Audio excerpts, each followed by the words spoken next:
アイスコーヒーお願いします。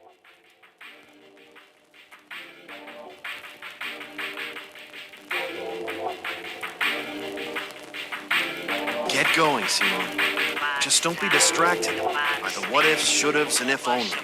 The one thing you choose yourself, that is the truth of your universe. You're right.